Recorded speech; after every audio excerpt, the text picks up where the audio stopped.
Hola, ¿qué tal? Bienvenidos y bienvenidas a la plática sobre cómo presentar los resultados en el artículo científico. En la sección de resultados, nosotros debemos sintetizar los principales hallazgos de nuestra investigación.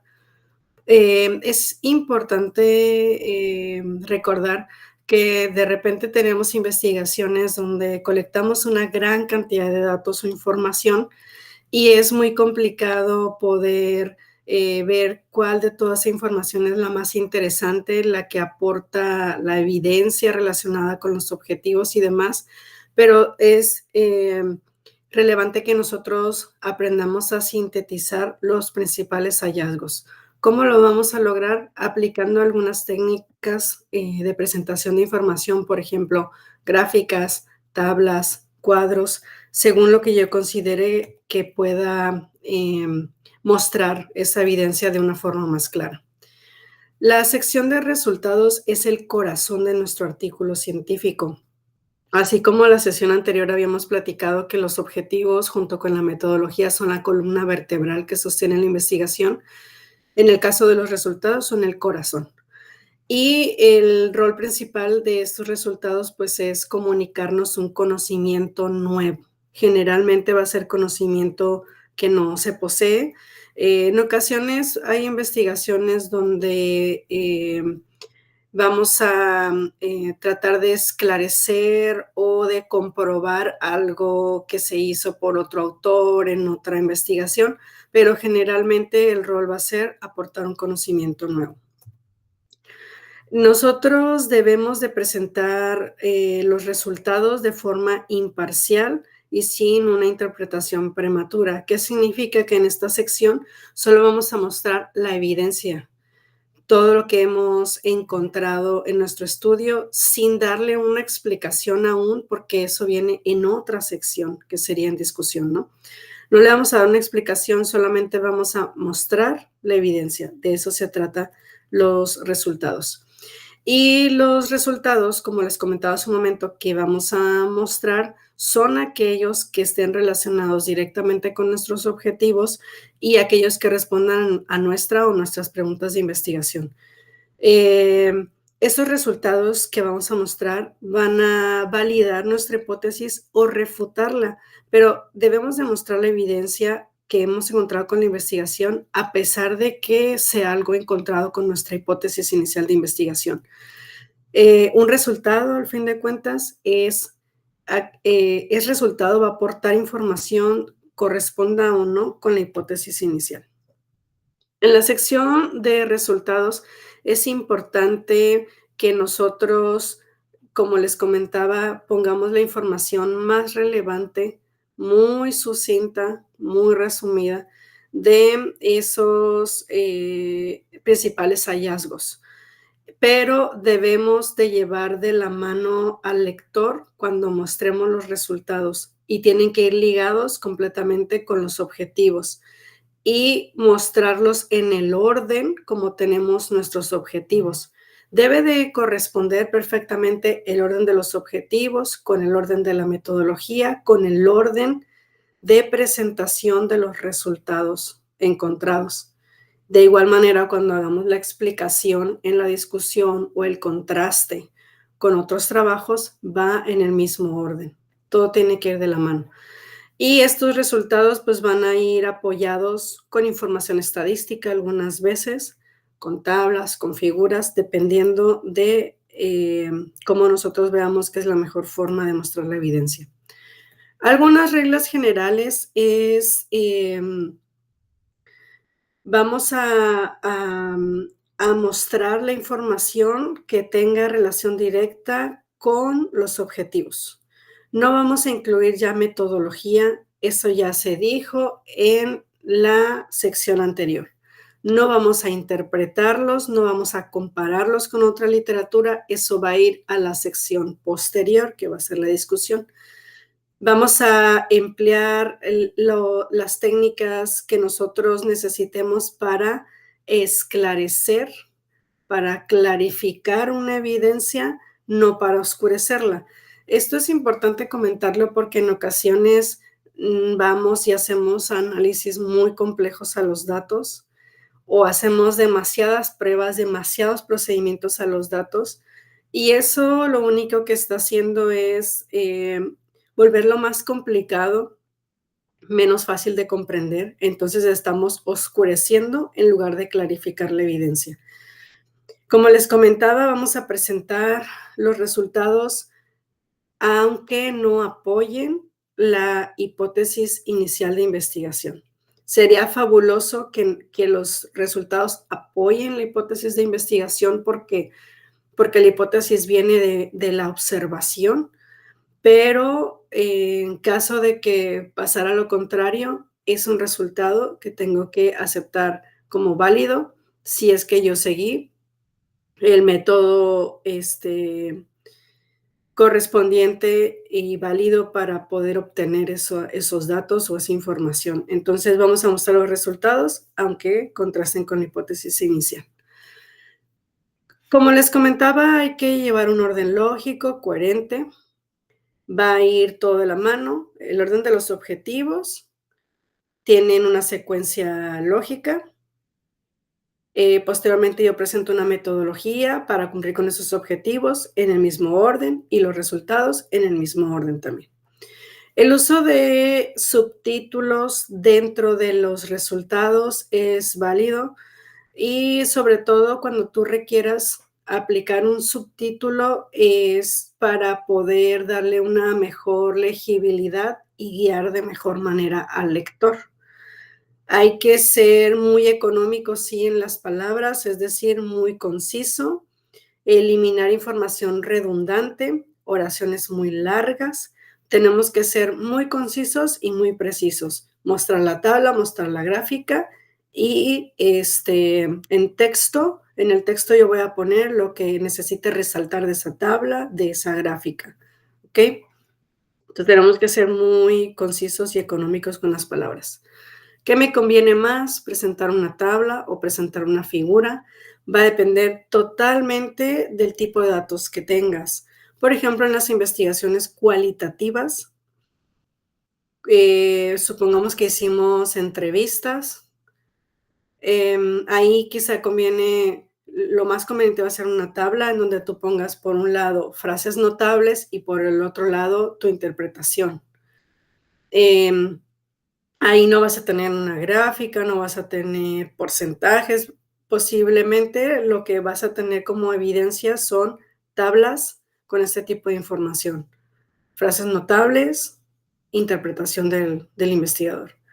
Entonces va a depender totalmente del tipo de datos y la forma como creas que van a ser mejor comprendidos por el lector. En el caso de las tablas tienen unas ventajas muy importantes porque también nos va a permitir presentar datos numéricos precisos que no se visualizarían en una gráfica, no se verían bien. Entonces, si tú ocupas poner promedios, desviaciones estándar, otro tipo de datos muy específicos, la tabla es la opción. Y además una tabla con este tipo de números va a provocar que el lector tenga una interpretación muy integral de estos resultados y vas a provocar una reacción analítica en el lector.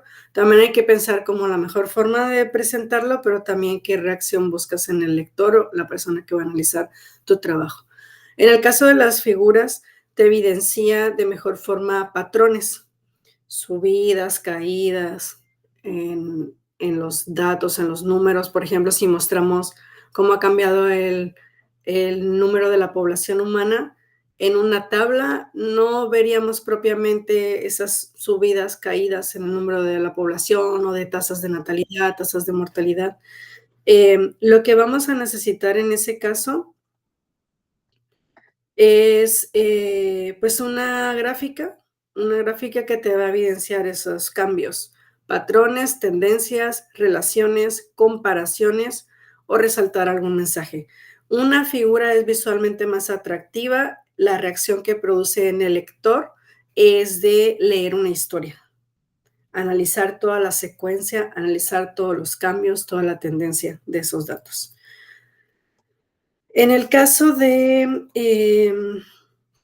las tablas y las figuras, estas deben ser independientes del texto.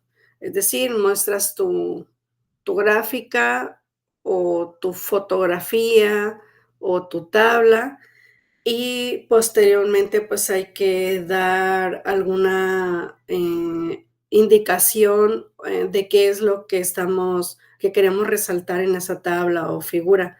Pero también deben ser, al mismo tiempo que deben ser sencillas las tablas y las figuras, deben ser atractivas. Entonces hay que cuidar un poquito entre que sea simple, sencilla, pero que sí sea atractiva esa figura o tabla. Las leyendas que nosotros pongamos a las tablas o figuras deben ser muy cortitas, lo más que se pueda, muy concisas. En ocasiones no se logra porque tenemos nombres muy largos o alguna información que necesitamos poner muy explícita, pero si es posible ponerla lo más concisa que se pueda a la leyenda y evitar abreviaturas.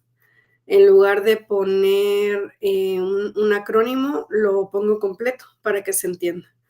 Entonces sí hay que cuidar ese tipo de detalles. Otra cosa importante es que en las tablas y figuras en el nuevo formato APA, en la APA séptima edición, cambia un poquito la forma como voy a poner los encabezados a tablas y figuras. Antes, las tablas, digamos, en el caso de la tabla, siempre se ha manejado que va a llevar un encabezado, pero en el caso de figuras, se manejaban con un pie. Ahora ambas, tanto tabla como figura, llevan encabezado. Y otro detalle importante es que tú vas a poner tabla 1, figura 1. Recordamos también que las tablas y las figuras se van a numerar por separado. Las tablas van a llevar su secuencia, las figuras van a llevar su secuencia. Entonces, enseguida de que pongas tabla 1, figura 1, según corresponda, abajo vas a poner la indicación o el encabezado de qué es esa tabla. ¿De qué se trata? Entonces, por ejemplo, aquí dice número de niñas embarazadas en colegios del sector norte y sur de Bogotá. De eso trata esos datos. Si se fijan, es conciso, directo, claro. Y bien importante recordar esto, ¿no? Que va el número de tabla y abajo, en letra itálica o cursiva, ponemos de qué trata esa tabla. Y ya viene entonces el cuerpo de la tabla. Y si necesitamos dar alguna explicación adicional, vamos a poner una nota, pero las notas van al pie de la tabla, ¿ok? Entonces, las tablas deben de ser claras, legibles, bien organizadas, con títulos concisos. Si necesitamos dar más información, las notas pues van al pie. Ahorita vamos a hablar un poquito de los números. Si tenemos, por ejemplo, decimales, también hay algunas recomendaciones. O si tenemos unidades de medición, también hay algunas recomendaciones. Evitar tablas excesivamente grandes. Si tú ocupas dar una tabla con temperatura ambiente y es una tabla de muchos años, de muchas localidades, muy, muy grande, mejor la vamos a mandar a un anexo o apéndice. Es mejor. También tenemos que evitar totalmente repetir información en tablas y figuras. A veces cometemos ese error de mostrar la tabla y la figura con la misma información, porque decimos, bueno, para que se entienda mejor voy a hacer una figura de esta tabla y va a quedar más resaltado el mensaje. No es así porque hay que ser muy económicos, decíamos. La información la muestras o en tabla o en figura. Ocasionalmente tenemos la comparación, por ejemplo, de porcentaje de hombres contra porcentaje de mujeres y lo ponemos en una gráfica de pie. Posiblemente esa gráfica la podamos evitar y lo ponemos mejor en el texto, en un párrafo, tanto porcentaje de hombres, tanto porcentaje de mujeres y listo, no ocupas una gráfica para mostrar esos dos valores. Por eso es, o lo pones en texto, o lo pones en tabla, o lo pones en figura. Ciertamente en el texto hay que dar una indicación de la tabla, algo que resalte, algo que queramos enfatizar, pero no repites todo lo que está en la tabla o en la figura, lo trasladas a texto, eso sí no hacemos. En el caso de las figuras, como les comentaba hace un momento, aquí sí hubo un cambio un tanto mayor en el formato APA séptima edición, porque antes lo que es la numeración de la figura y su indicación lo poníamos al pie, ahora lo ponemos en encabezado igual que en la tabla. Figura 1, retorno real de acciones americanas, títulos del Tesoro americano, oro y dólar de 1802 a 2012. Bueno, está la numeración de la figura, el título de la figura o la pequeñita indicación muy concisa de qué trata esa figura. Una explicación mayor que necesitemos va al pie como una nota.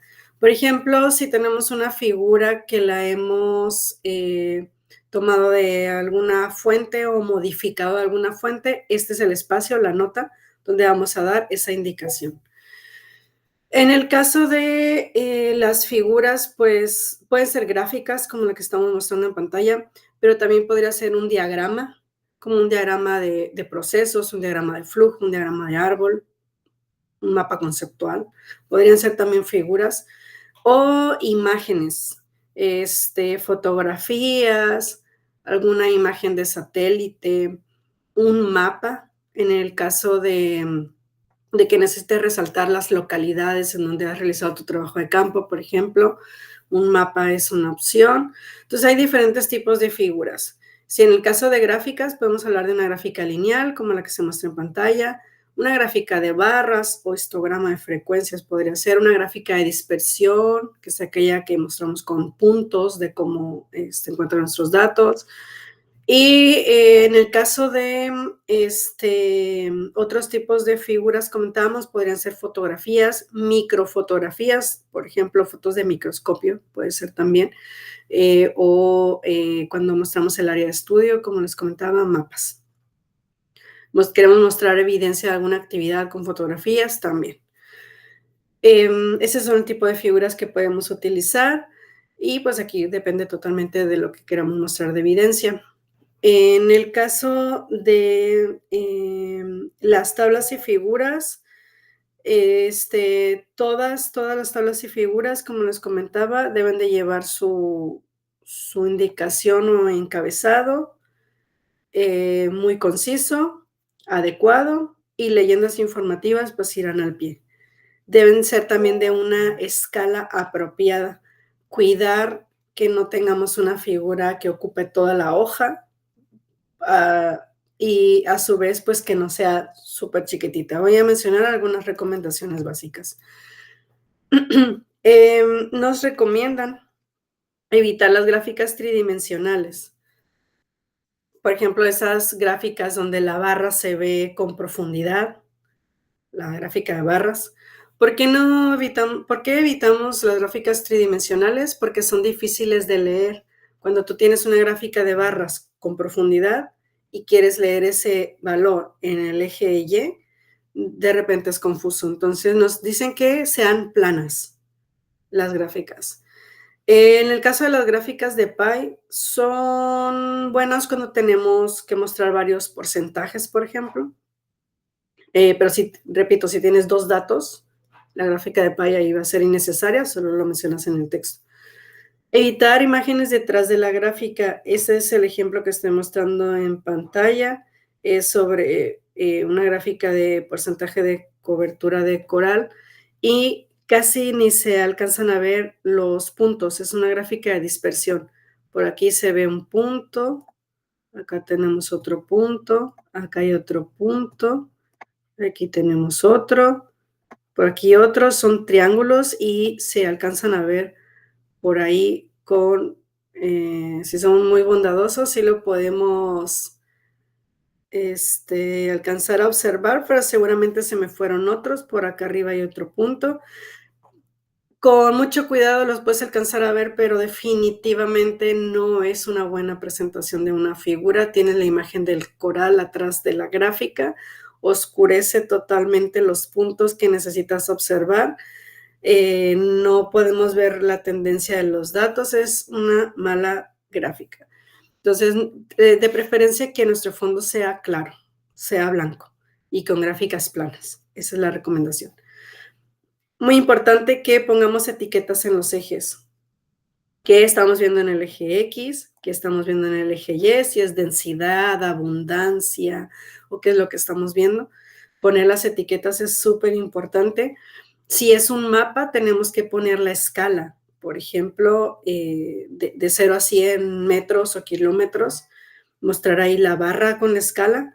Si es un mapa, también se recomienda que vaya el norte geográfico o lo que le llamamos rosa de los vientos, para dónde apunta el norte en nuestro mapa. Si es una microfotografía, como una fotografía de microscopio, igual la escala. La escala y el norte geográfico son bien importantes en algunos de los mapas. Como les comentaba, la figura tiene que ser sencilla, pero a su vez atractiva. Sin embargo, hay que cuidar muy bien que nuestros colores no sean demasiado vibrantes o chillantes para nuestro trabajo, porque ese tipo de colores son distractores también, entonces evitamos que sea demasiado colorida nuestra gráfica o nuestra tabla. Y si vamos a mostrar fotografías, que la imagen sea de muy buena calidad. Eso también es un distractor importante, que nuestra imagen no sea de la calidad adecuada, es también algo que no va a aportar a nuestra evidencia, ¿no? En el caso de los números, comentábamos, hay algunas recomendaciones cuando los vas a escribir en el texto. Si estás hablando, por ejemplo, de porcentajes, no vamos a poner 200% con letra, ¿no? Vamos a poner el número. Si vamos a hablar de 2 metros, no vamos a poner con letra 2 metros. Ponemos 2M. Hay algunas recomendaciones para que la lectura sea más fácil de comprender. Por ejemplo, la recomendación de que si tenemos un número 10 o mayor, 10 o mayor, lo vamos a escribir con número. Por ejemplo, 12 gatos, no vamos a poner con letra 12 gatos. Pero si tenemos números 9 o menos, sí nos recomiendan que vayan con letra. En algunas excepciones, cuando tenemos que nombrar varios, por ejemplo, los animales 2, 3, 7 y 9 no comieron. Ahí, cuando tienes la lista de varios números a mencionar en el texto, sí los pones con número. Entonces hay algunas diferencias a este respecto.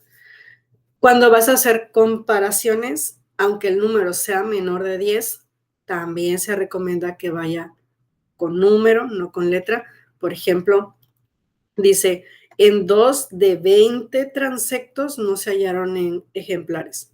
2 de 20 transectos, aunque el 2 sea número menor a 10, es una comparación, lo vas a poner con número, no con letra. En ocasiones confunde mucho, depende del tipo de letra que estés usando en el texto, pero el número 1 se confunde con la L, el 0 se confunde con la O, entonces depende si se puede confundir, puedes hacer excepción de estas reglas y ponerlo como mejor se entienda en el texto para que no se confunda un 1 con la L y un 0 con la O.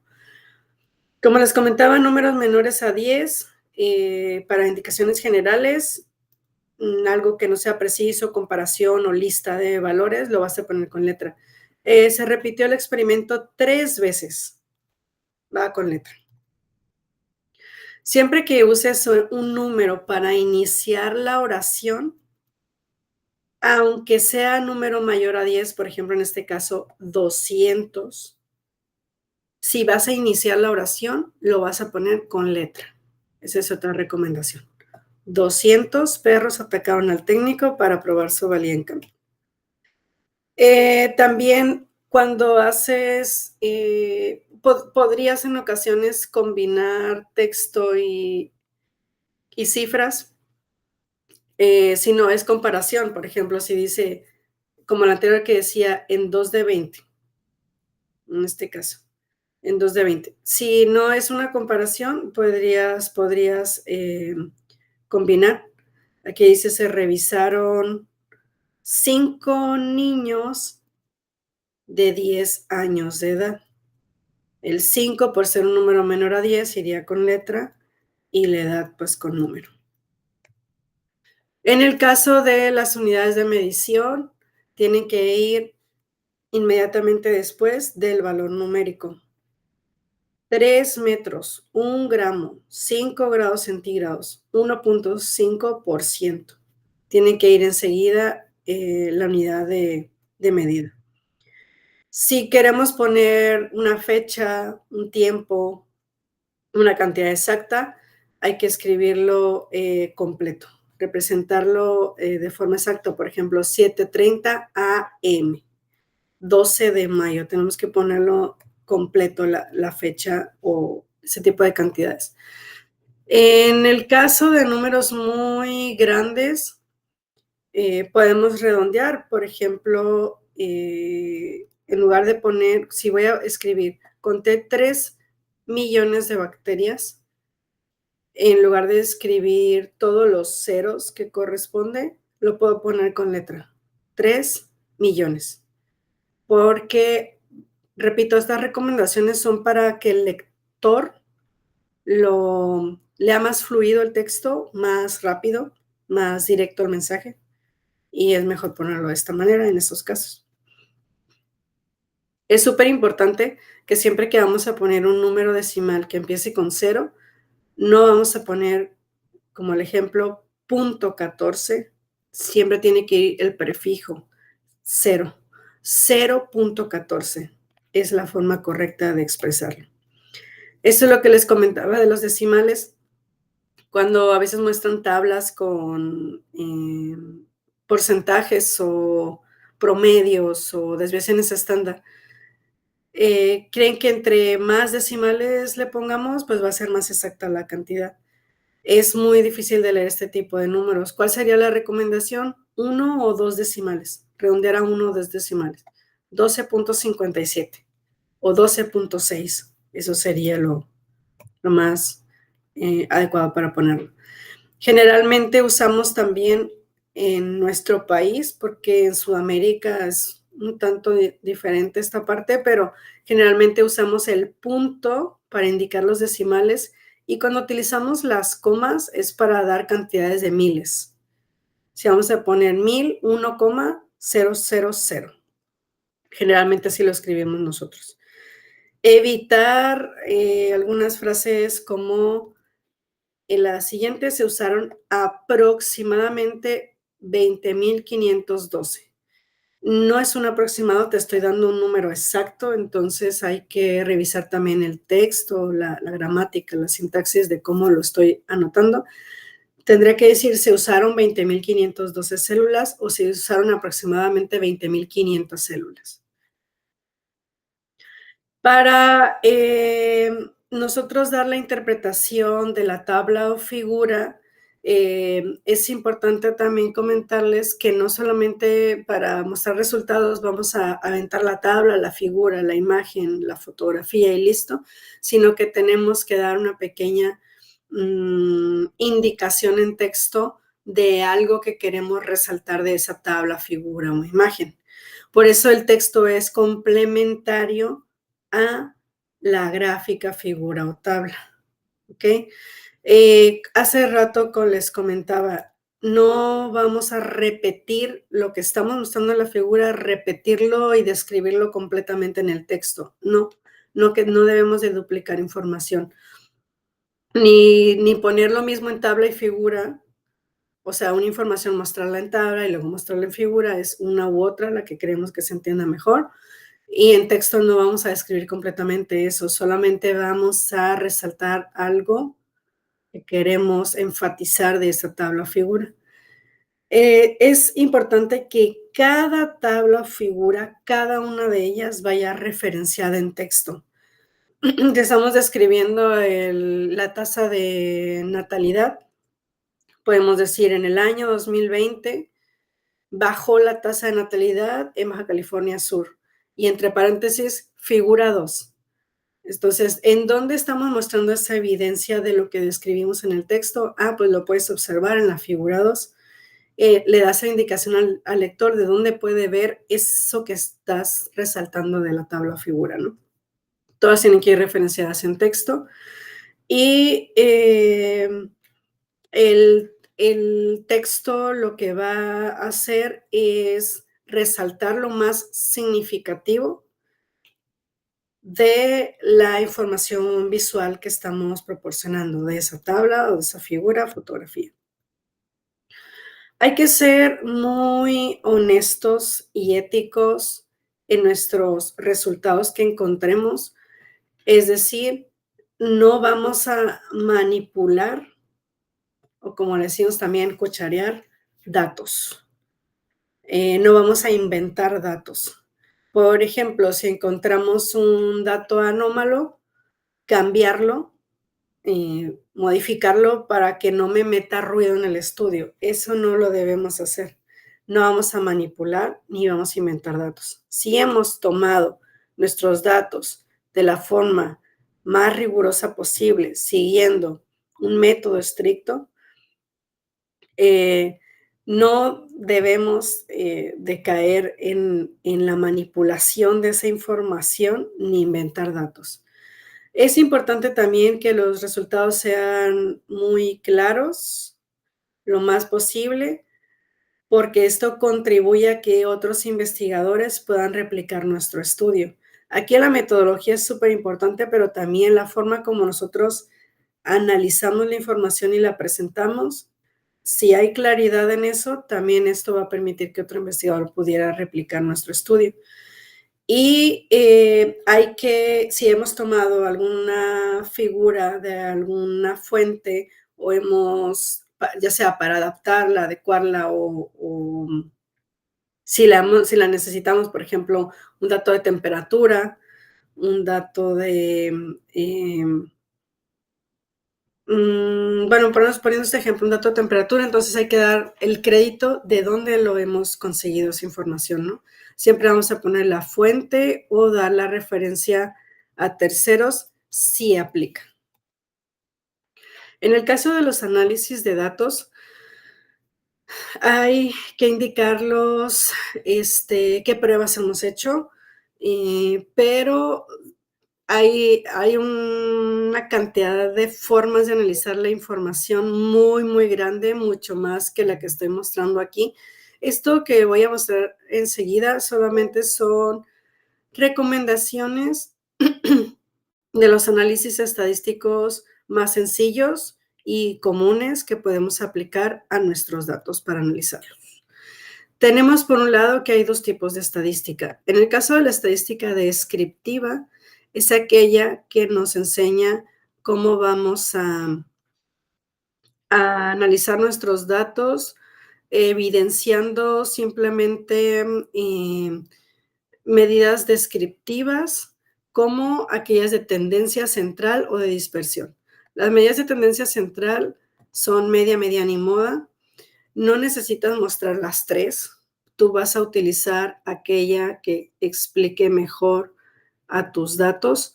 En ocasiones trabajas con datos no paramétricos, que son aquellos que no tienen normalidad.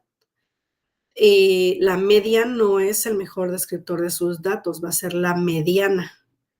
En ocasiones tienes muchos picos, como en el caso de los datos de COVID-19, subían, bajaban los datos, y ahí son las modas, tal vez la que sea mejor descriptor. Pero estas son las opciones. Como tendencia central tienes media, mediana, moda. Como dispersión, algunas opciones son rango, varianza, desviación estándar, coeficiente de variación, error estándar. De dispersión hay más. Aquí las más utilizadas podrían ser varianza y desviación estándar cuando tus datos son normales. Esa es parte de la estadística descriptiva. También en la presentación de los resultados, la estadística descriptiva utiliza tablas de frecuencias, histogramas de frecuencias, lineales, gráficas de dispersión, entre otras. Eso es lo más común para la estadística descriptiva. En el caso de la inferencial se va a pruebas más complejas. Dentro de la paramétrica son aquellas pruebas estadísticas donde nuestros datos cumplieron con la normalidad y además trabajas datos numéricos, variables cuantitativas. Si tus datos son cuantitativos y son normales, puedes usar las pruebas estadísticas paramétricas. Algunas son prueba de hipótesis, también se llama pruebas T, porque se trabajan con la distribución T-Student, por eso se llama así. También tienes análisis de varianza, abreviado como ANOVAs, regresiones y correlaciones. Enseguida voy a dar un poquito de detalle para qué sirve cada una de esas pruebas.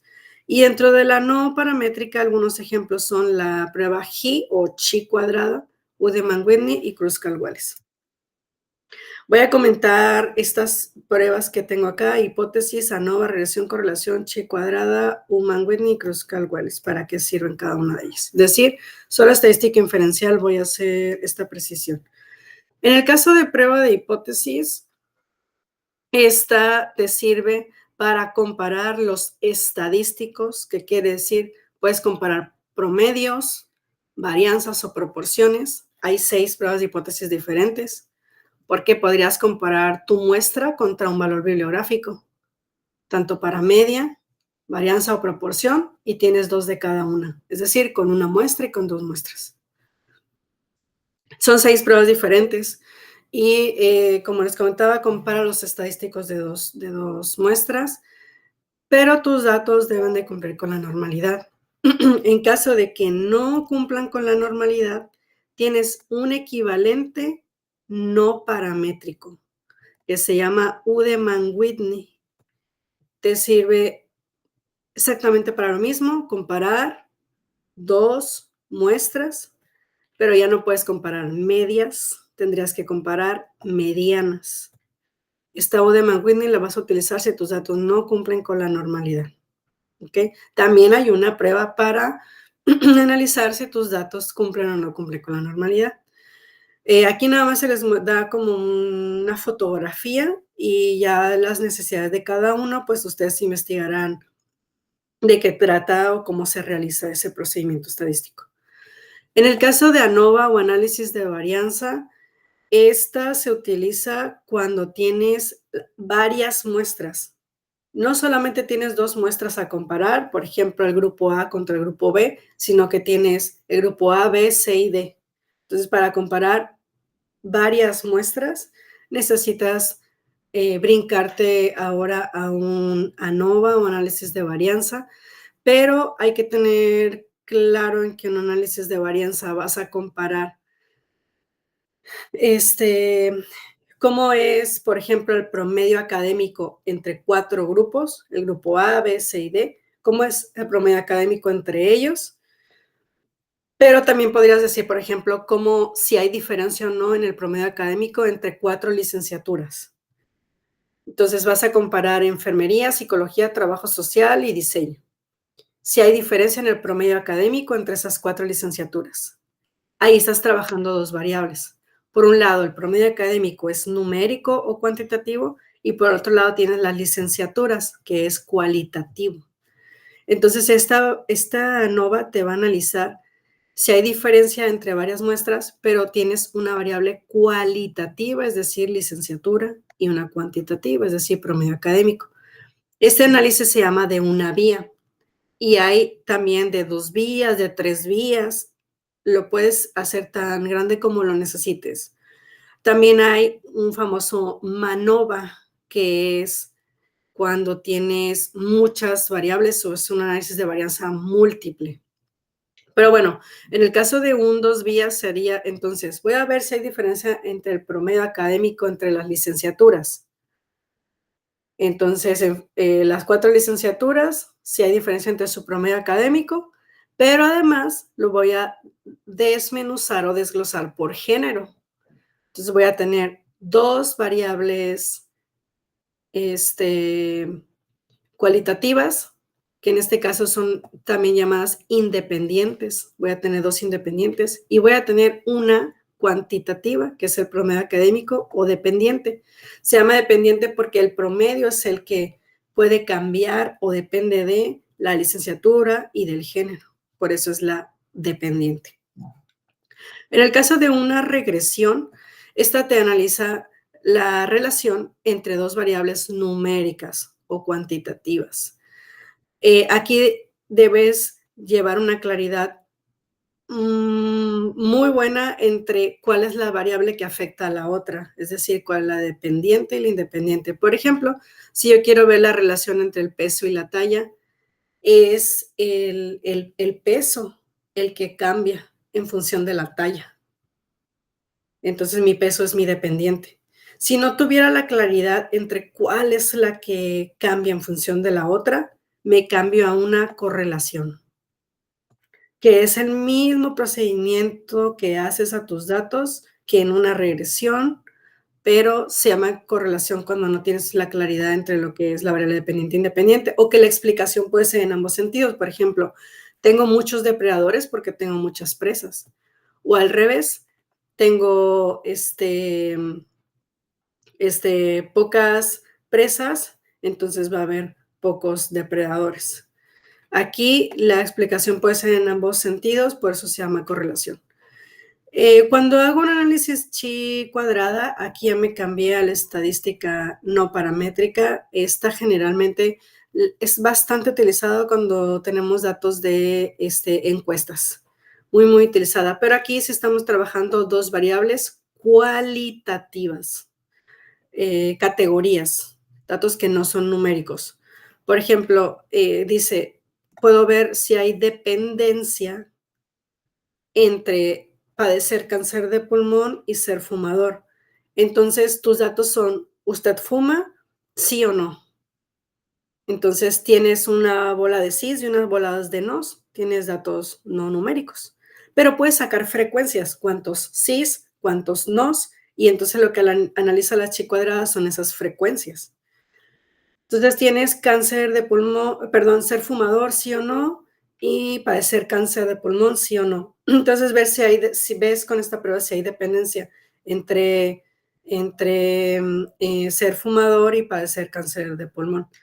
En el caso del Kruskal-Wallis, esta es el equivalente del análisis de varianza, pero cuando tus datos no son normales. ¿Qué quiere decir esto? Que de igual manera puedes ver si hay diferencia en el promedio académico entre las 4 licenciaturas, pero la vas a aplicar cuando la prueba de normalidad indique justamente la no normalidad. No puedes hacer un análisis de varianza de una vía en este caso, tendrías que hacer la prueba de Kruskal-Wallis. En el caso de los estadísticos, cuando los mostremos en el texto o en la tabla, también es importante que revisemos que si yo trabajé con muestras, voy a indicarlo mi número de datos como N minúscula. El N mayúscula es cuando trabajo con un censo, es decir, con toda la población. También hacer la diferencia entre lo que es cuando voy a mostrar el resultado de la regresión lineal simple, voy a poner un R cuadrado, pero si hice correlación, mi estadístico va a ser R. Ese tipo de detalles, pues ya ustedes los pueden ir revisando conforme la prueba que vayan a ocupar. También hay regresiones y correlaciones múltiples, donde no solamente tengo una dependiente contra una independiente, tengo varias variables independientes que afectan a una dependiente, y si hay una regresión o correlación múltiple, y esa sí se pone con R mayúscula. Y pues también tener la diferencia clara entre si es un análisis de varianza simple o múltiple. Ese detalles pues se van a ir trabajando conforme lo vayan necesitando. Para terminar, ¿qué programas te pueden servir para analizar tus datos? Hay básicos como Excel. Excel es un programa que es muy fácil de utilizar porque te ayuda a organizar los datos, de una forma muy sencilla. Es fácil realizar cálculos simples usando comandos o fórmulas para sacar medidas descriptivas y crear gráficas básicas. Excel es un programa muy sencillo, muy básico, sencillo, pero efectivo para análisis sencillos. Sin embargo, hoy en día no lo tenemos siempre disponible. A veces hay que pagar los paquetes de Microsoft para poder tener acceso a él, aunque es ampliamente disponible. Algo que sí es una desventaja importante es que es limitado en cuanto a análisis estadísticos complejos. Sí puedes hacer un análisis de varianza, sí puedes hacer una regresión o correlación lineal simple, pero se queda limitado en otros tipos de análisis. ¿Qué opciones tienes para hacer análisis más complejos, sobre todo los análisis de la estadística inferencial? Minitab es una opción. Minitab tiene una interfaz intuitiva, ofrece una amplia gama de herramientas estadísticas y te da gráficos de gran calidad. Entonces, la desventaja puede ser, digamos que es relativamente intuitiva, pero sí es de pago. Podría ser una desventaja. En el caso de R y RStudio, RStudio es la interfaz más amigable, más intuitiva que se desarrolló a partir del R.